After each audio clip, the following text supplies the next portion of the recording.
teacher down here, still hanging out at my mama-in-law's house. Um, I gotta say a word about building culture and uh, organizational structure.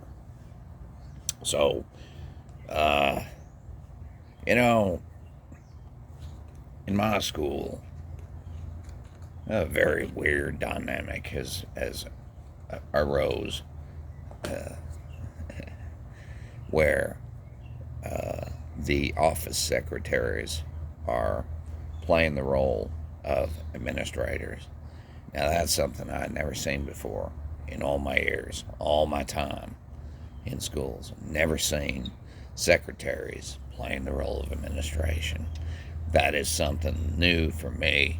Uh, but these secretaries in this building somehow have been put in this position where, and it ain't their job. Now, mind you, I don't necessarily like them. It's not me defending the secretaries per se. However, um, they are playing the role of administrators throughout the day. So they're on radios like admin is, or the custodians are. And when a disciplinary issue arises in the classroom, they're the ones who respond to it, not the administration. Now, I find that to be really not just weird, but corrosive. You know, I mean that's when you have secretaries doing the job of a dean or an assistant principal.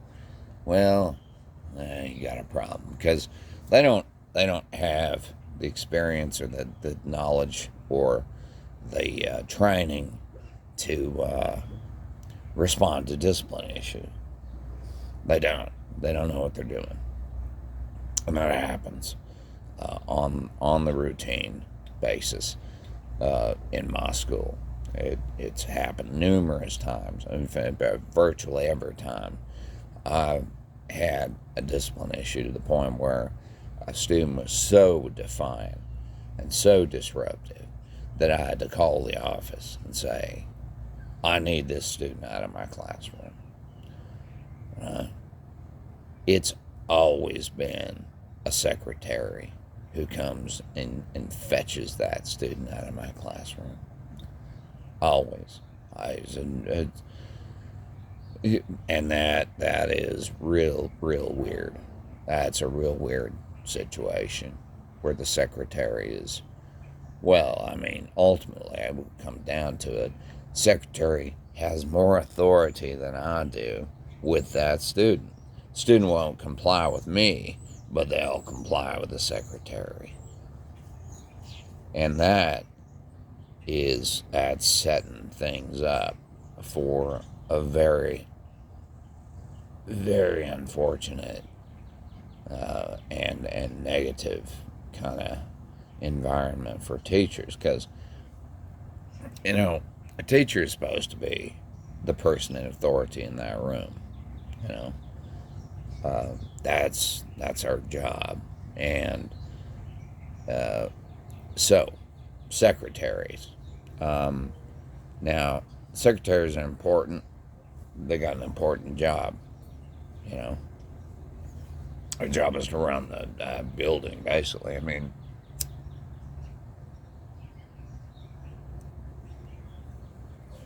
you got secretaries and you got custodians, and they run the building. I mean, but when it comes to operating with people,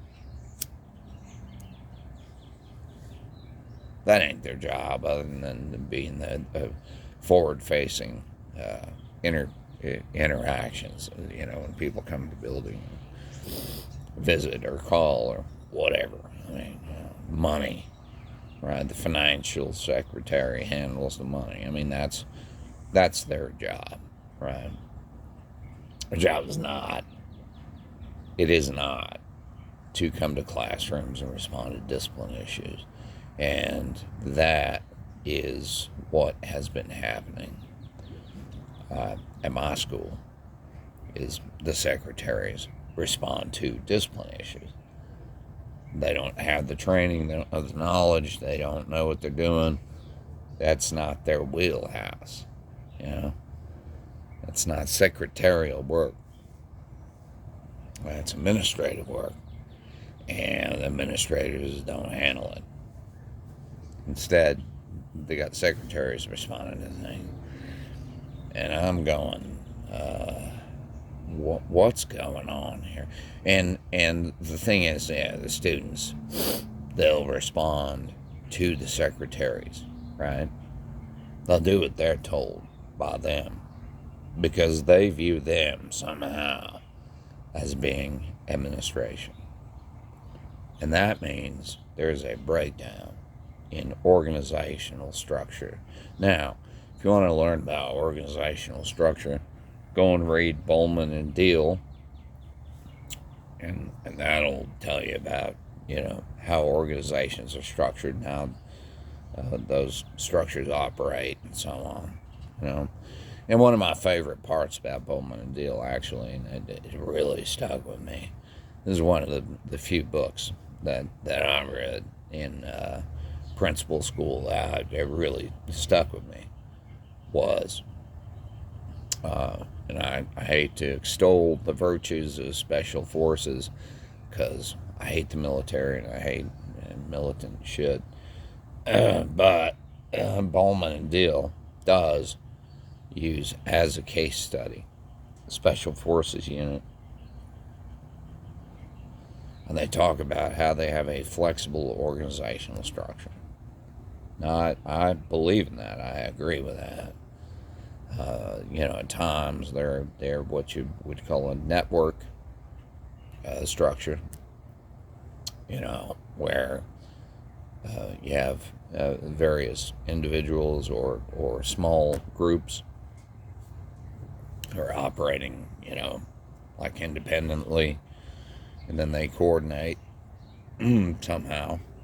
And but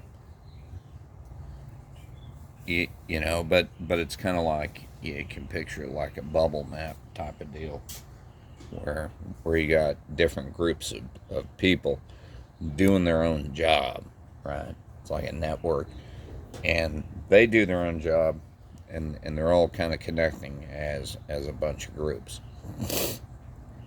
to share intelligence or tactics or whatever they're doing, right? But they operate more or less independently, and they're connected into a network. And then you got your hierarchical organization, where you got somebody at the top, you got a command structure, somebody at the top is issuing orders, and the other people are following orders top down. Point being, you have various organizational structures, but this steps way outside of that into, we're having secretaries do the job of deans and assistant principals, because, to be quite blunt, the deans and assistant principals and principals don't want to do their job. They don't want to do it. They don't want to deal with discipline issues, right? So they don't. They just don't. They had the secretary come down and fetch a kid out of class who's been, so disruptive that the teacher has called the office and said, yeah, this kid's got to go somewhere else. I mean, that's what they've done, is set that dynamic up where the kids now view, and this is very, very important, the students view the secretary as being in charge. And no offense whatsoever to secretaries, none. They have a very important job. I mean, it's critical, right? But it ain't managing student behavior. That's not their job. And when students view them as authority figures, like administrators, we got a problem. That's a problem. That ain't okay. That's we got something going on that's creating a real weird dynamic in the school, and that needs to not exist at all. You know, administrators should be dealing with when a teacher calls the office and says this kid here is so disruptive that I gotta get him out of my classroom. That's an administrator's job, and that administrator should drop everything and go, I'm dealing with this. This is what I'm dealing with now. I'm going to deal with this for the next whatever, couple hours. I'm going to park this kid's butt in a chair in the office. I'm going to call parents. They're going to have to come in. We're going to have a talk. When a kid acts out to the point where they get booted out of class, that's what happens. You table everything else. You deal with that. All right? And that might be your whole afternoon. It might be. I mean, you have to be realistic about these things. You can't send the secretary to deal with that when a kid is that disruptive. So, Teacher Dan here is talking about, the organizational structure in school. It's important that we keep it intact. We keep it the way it needs to be. Because having secretaries do administrative roles is simply a recipe for disaster. Teacher Dan, signing off.